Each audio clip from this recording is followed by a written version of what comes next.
por qué?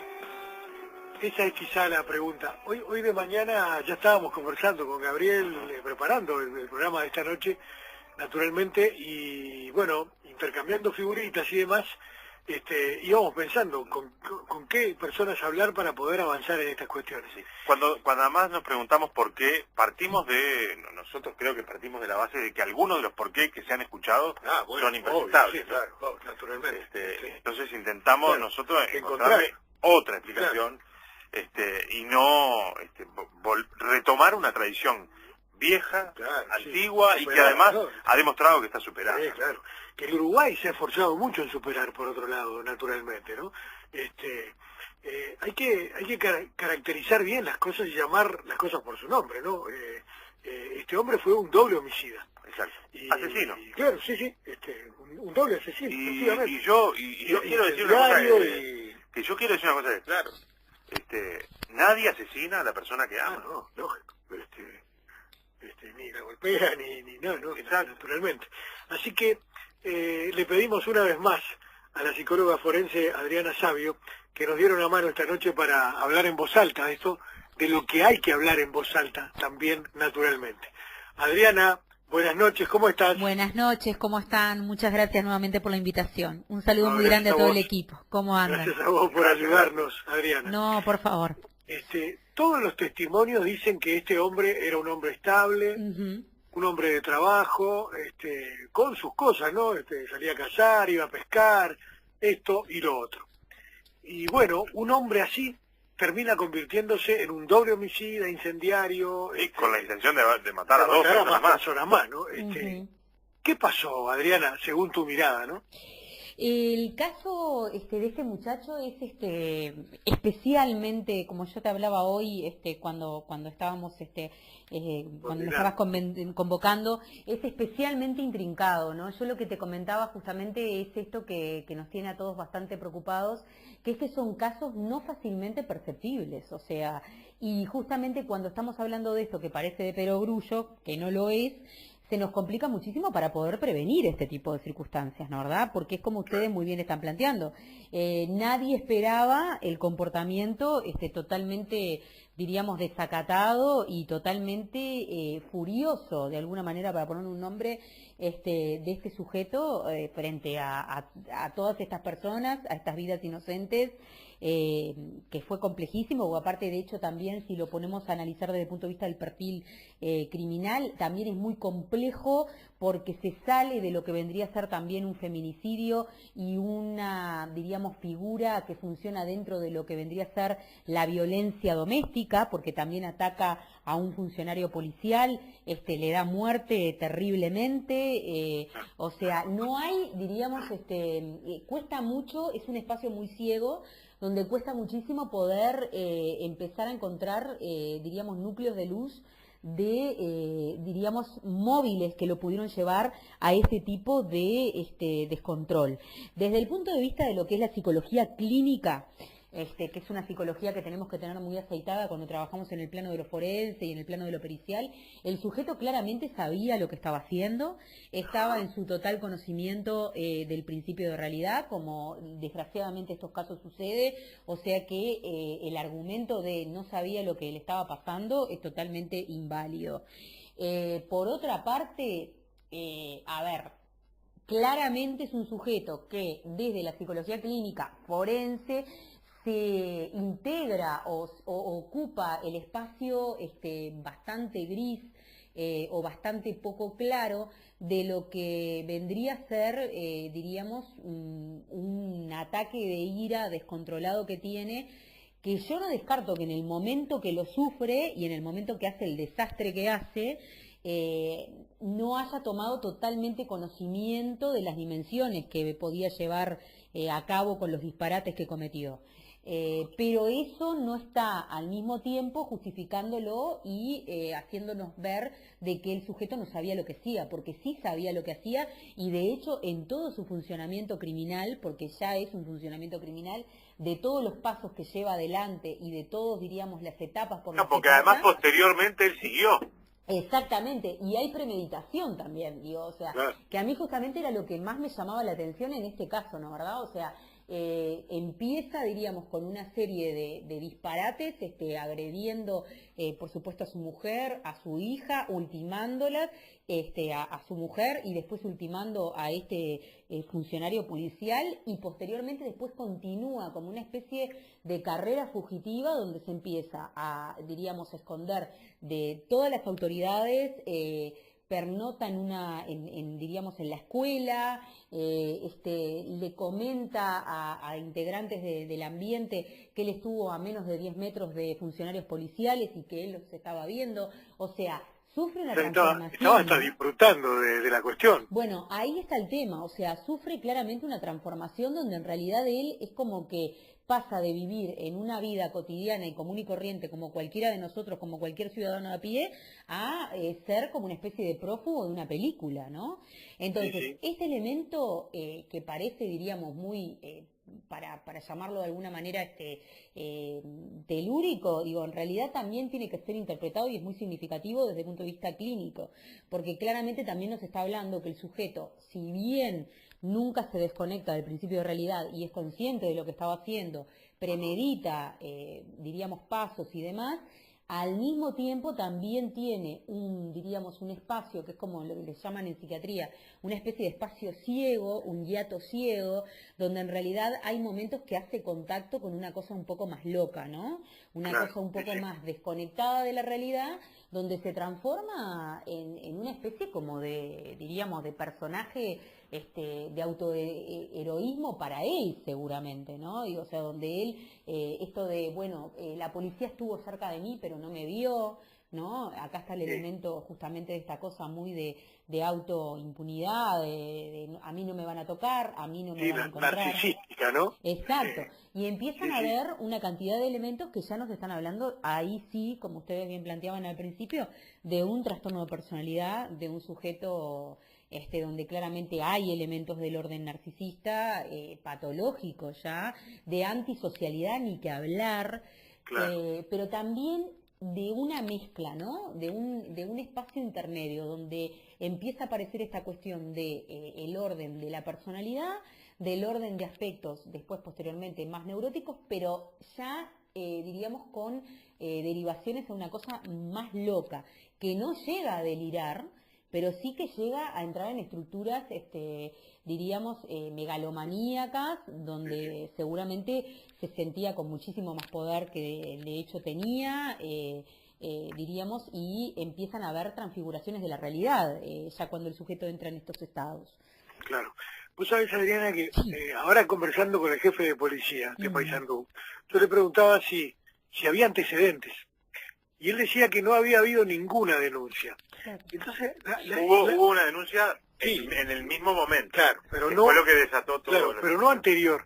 Y yo me preguntaba entonces, un proceso como ¿no? Que nos estás contando, puede que no tenga ningún antecedente, ninguna manifestación previa, aún en lo íntimo de esa casa, de ese hogar, cuando funcionaba todavía. Bueno, justamente por eso yo, está muy bien, o sea, yo les señalaba al principio que en realidad, a ver, por supuesto que la figura es doble homicidio, está especialmente agravada y demás, pero no nos tenemos que olvidar que el origen de todo esta circunstancia desgraciada parte, diríamos, de una problemática de violencia doméstica, ¿verdad? Claro.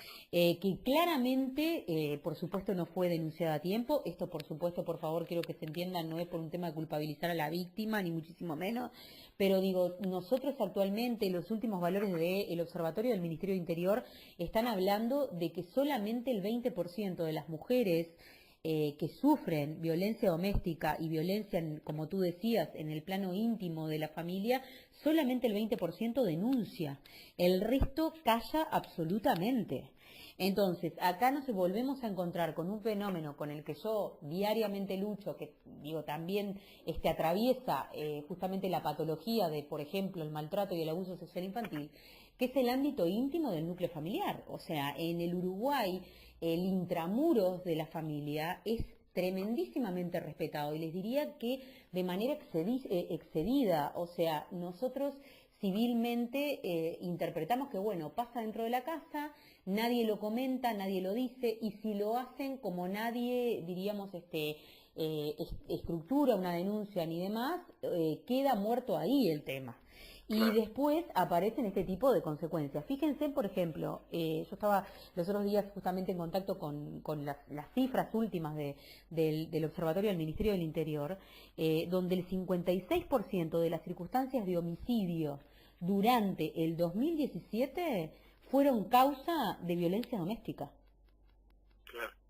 Cuando estoy hablando que de ese 56%, casi el 90%, porque hay que dejar un margen, han sido mujeres muertas en manos de sus perpetuadores, donde en realidad el perpetuador estamos hablando de parejas, exparejas o personas familiares conviviendo con esas mujeres.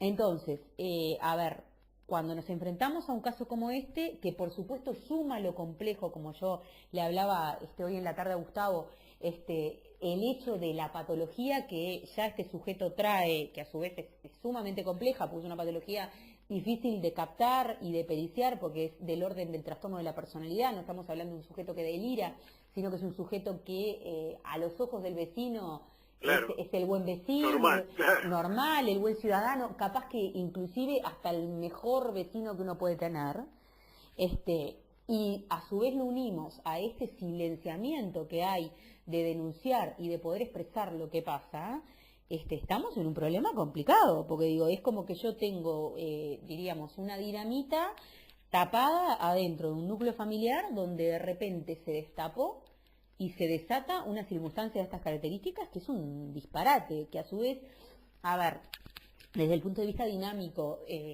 psicológico y psiquiátrico, no tenemos que dejar de ver la ira de este sujeto.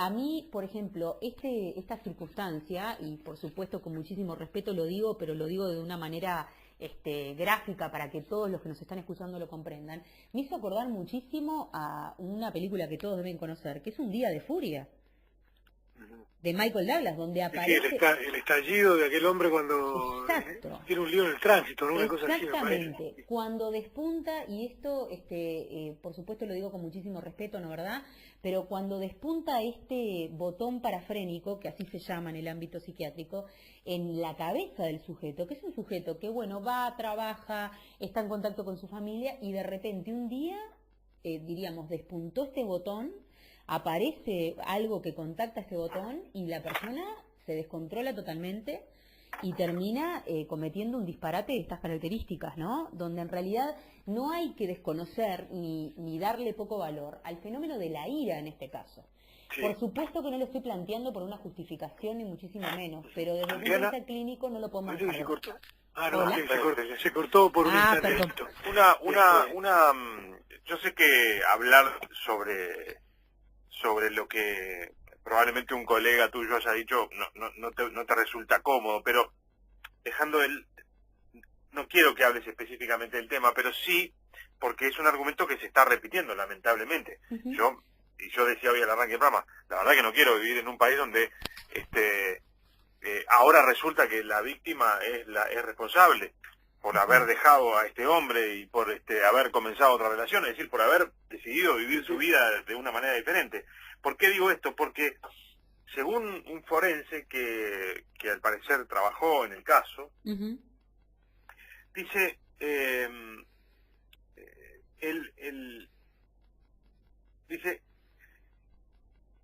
hombre podría ser una suerte de víctima. Mirá lo que dice.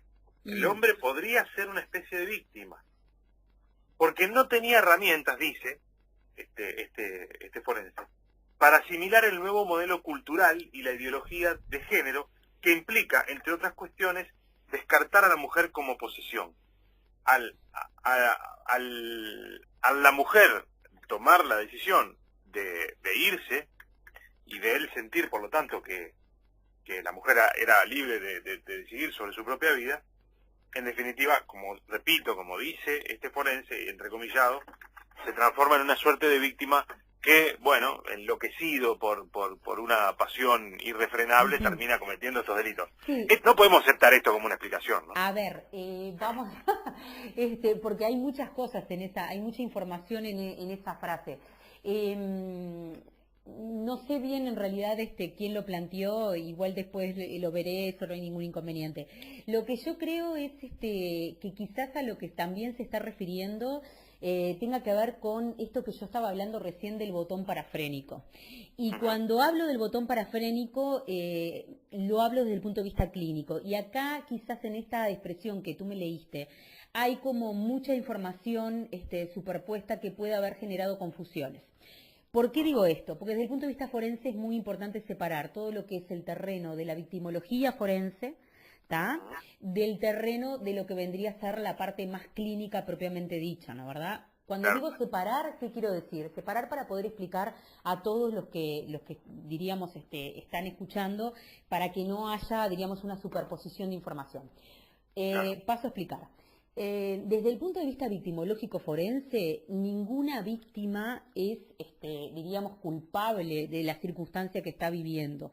Lo que pasa es que desde el punto de vista clínico, cuando vemos y analizamos a la víctima y al victimario, tenemos que tomar conciencia de sus malestares y sus vivencias psíquicas y de lo que puede generarle malestar y reproducir o catapultar determinadas respuestas y comportamientos. Eso no tiene que ser asignado a una lógica de victimización por culpa. O sea, yo no puedo decir que la mujer tuvo la culpa, diríamos, para llamarlo de alguna manera, pues es un disparate, porque haya querido liberarse de estar con ese hombre y ese hombre no haya entendido de qué se trataba. Pero a ver, paralelamente, la lectura que se puede hacer de lo clínico es que seguramente el botón parafrénico de este varón haya sido que interpretaba que la mujer se le iba de las manos. Y por falta de elementos en la circunstancia que estaba viviendo, justamente decidió hacer y cometer este disparate. Por esta única razón, que es muy clave y muy importante, que tenemos que trabajar muchísimo social y civilmente, es que es muy importante detectar a estos varones en puertas de entradas y en intervenciones tempranas. Porque por lo general nos encontramos con varones que están atravesando procesos inclusive de muchísimas veces depresión, de muchísima angustia y de muchísima impotencia. Entonces cualquier elemento que, diríamos, caiga sobre esa superficie que está erosionada, genera la explosión y puede generar respuestas de este nivel de violencia. Eso no significa, bajo ningún concepto, que la víctima tenga la culpa por haber expresado que no quería estar más con él, ¿no, verdad? Y haberse autogestionado, para llamar de alguna manera, que esto sería un disparate, su propia muerte, ¿no? Sigue diciendo, y aprovecho porque a mí me sorprendió mucho esto, cuando aparece el feminismo, dice, cambia un sistema de creencias y convicciones que venía funcionando. Cuando la mujer empieza a reclamar derechos, empieza a producir un choque de formas de ver el mundo. Este forense, que estoy evitando a propósito decir el apellido, Está bien. Detalla que el panorama cultural uruguayo, más en el interior, donde persiste ese imaginario gauchesco de la mujer, hará que este tipo de hechos sigan ocurriendo. No se pueden imponer los nuevos sistemas de creencias, se tienen que internalizar por convicción, no por obligación, explica, de alguna manera, yendo al primer párrafo que leía, ¿no? Claro, el feminismo como sistema de creencias viene de alguna manera a cambiar lo que muchos varones entendían que era la lógica normal de las cosas, que una mujer tenía que ser casi de su propiedad. Sí, igualmente, a ver, yo ahí porque a ver, me parece que también, sin ánimo de cuestionar, por supuesto, los planteos del colega, ni mucho menos. Por eso ni siquiera lo nombro, para que no... Está bien, sin ánimo de hacerlo, digo, a ver, también se puede devolver muchas cosas desde el laboratorio y desde lo que es científicamente, diríamos, comprobado, ¿no? O sea, una cosa es la circunstancia vivida cotidiana que pasamos todos los días, y a veces otra cosa es la mirada desde la teoría, que por supuesto nosotros como profesionales de la salud nos aporta muchísimo, pero hay que saber adaptar, diríamos, a los hechos circunstanciales concretos. ¿Qué quiero decir con esto? Que en realidad esto del machismo y el feminismo para mí es completamente relativo. Es completamente relativo porque yo también podría plantearles, y tengo más que sobrados argumentos desde la teoría y desde la ciencia y desde la clínica, que en realidad, a ver, todos los varones también son totalmente presos y totalmente víctimas en su nivel y con sus niveles de padecencia de la ideología del machismo. O sea, no se trata de un tema, y acá quiero aclarar por eso, justamente porque acá vienen muchas veces las confusiones, ¿no? De un tema de ideologías de género. Claro, obvio. Acá tenemos un problema que es gravísimo, chiquilines. ¿Por qué les digo esto? Porque acá es donde llegamos justamente a los núcleos y al hueso de lo cultural antropológico. En realidad lo que nosotros tenemos que entender como uruguayos y como sociedad civil es que el problema del machismo y el feminismo es un problema de los dos géneros. O sea, no se trata de que nosotros nos separemos por un bando o por el otro, porque así no se va a solucionar. Y de hecho vamos a seguir agregando elementos complicados justamente que entorpezcan y que justamente muchas veces lo que hacen es polucionar análisis de este tipo de casos desgraciados que suceden. Por otra parte, lo que creo también, no quiero opinar de lo que el colega planteó, ¿no? Pero también lo que creo es que yo creo que buenamente puede haber deseado plantear toda esta cuestión de lo cultural vinculado a lo ideológico. Cuando él plantea lo del elemento del feminismo y lo de cómo el feminismo puede haber arengado, en cierto sentido, a que este varón haya explotado como explotó y demás, porque le faltaban elementos para poder interpretar, diríamos, lo que le estaba sucediendo con su mujer y con su hija, también puede tener una interpretación desde esto que yo les estoy señalando ahora, en el sentido de que, por supuesto, todos tenemos que estar preparados para poder interpretar lo que es vivir siendo todos contemplados de la misma manera y de manera equitativa, sin importar si somos mujeres, varones, sin importar nuestro género. En realidad acá, cuando llegamos a la base, nos encontramos con un problema de convivencia, no nos encontramos con un problema de machismo y feminismo. Acá el problema que yo les podría marcar que existió en este caso desgraciado era un problema importantísimo de convivencia que tenía este varón con esta pareja y con esta criatura. Les digo más, yo estuve observando, por ejemplo, la carta que él dejó una carta, dejó una nota, y dejó inclusive creo que fue como una remera donde tenía marcado a los integrantes familiares y los dibujó, se dibujó a él, la dibujó a ella y dibujó a la nenita. La nenita, por ejemplo, en el dibujo, que esto también es una interpretación que se hace en el plano forense de las técnicas psicoproyectivas, está dibujada de una manera donde se encuentra el cuerpo de ella totalmente suspendido en el aire, contenida por los brazos de los dos padres. Claramente hay una proyección que combina a su vez con la estructura y el perfil que tenía este sujeto de este elemento de la idealización. Esta nenita, que era una figura femenina en el núcleo familiar, seguramente estaba sumamente idealizada, de la misma manera que estaba idealizada esta figura de pareja de él, pero a ver, a mí me llamó muchísimo la atención porque esta proyección tiene que ver con que esta niña no tocaba con los pies la realidad del piso. O sea, acá hay una idealización de la figura femenina que es impresionante. Y esto es un elemento que yo destaco porque tiene muchísima significancia a nivel del tema del género, justamente. Estos varones, muchas veces, cuando tienen este tipo de despliegue y cuando tienen ya un comportamiento, vamos a llamarlo como lo dijimos recién, de convivencia errado con las figuras femeninas, o las idealizan positivamente o las idealizan negativamente. Sí, o cuando sienten de repente que la cosa no va según sus expectativas, terminan tratando de funcionar de una manera totalitaria, por decirlo de algún modo. Exactamente. Sí, en este caso el hombre claramente quería matar. Criminal, claro. Él quería cometer, diríamos, la ultimación de las figuras femeninas, pero, a ver, hay un detalle que es, diríamos, muy importante. La manera que tiene de expresar lo que expresa en la carta es una carta donde en realidad la intencionalidad de la carta es como demostrar que él las va a seguir reconociendo a pesar de que les haga lo que les hace. Sí. Esto es una figura que, por ejemplo, lo podemos encontrar muy presentemente en el comportamiento psíquico del perfil típico, por ejemplo, de los abusadores y de los violadores. No estoy diciendo que este hombre tenía estas características, claro. Pero estoy diciendo que aparece mucho en los perfiles de los maltratadores y abusadores porque A ver, también aparece de vuelta en el perfil el problema cultural. El maltratador y el abusador interpreta que está moralizando a las personas que maltrata y abusa, a través de su lógica y de su forma de vivir. Entonces esto que aparece en la carta es muy significativo. Yo las voy a recordar siempre, ¿no verdad?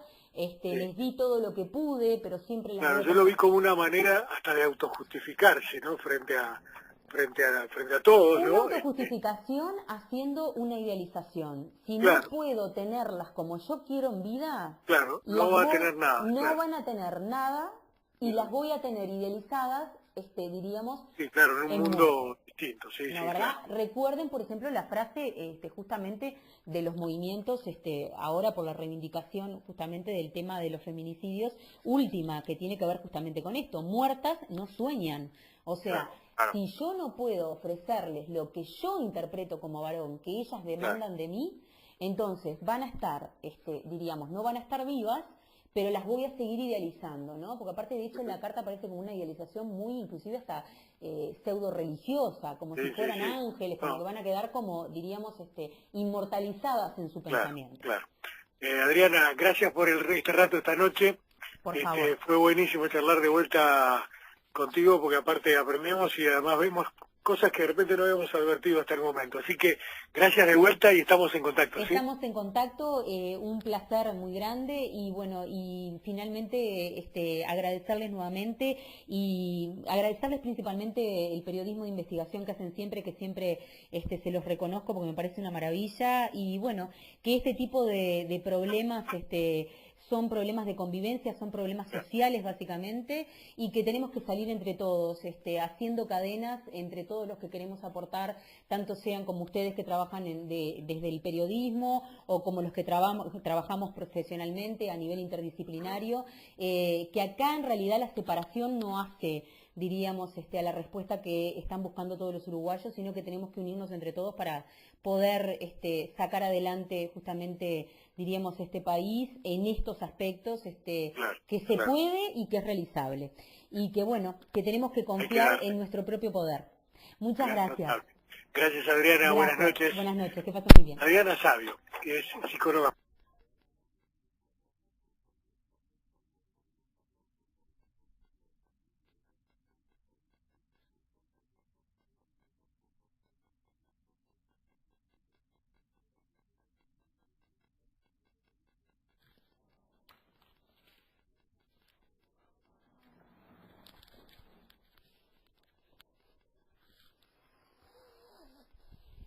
No sé quién salió a hablar, ni me quedo. Estaban re calientes. Ay, me muero. Yo qué sé. Gordi. ¿Qué? ¿Qué pasa? Gordi, ¿por qué me gritaste gorda? ¿Te dije Gordi? Ay, te grité vos. ¿Te asustaste? No, te dije gorda. Estaban re calientes porque parece que un forense salió a hablar, un psicólogo, no sé quién habrá sido. Para mí debe haber sido Gustavo Álvarez, o si no debe haber sido,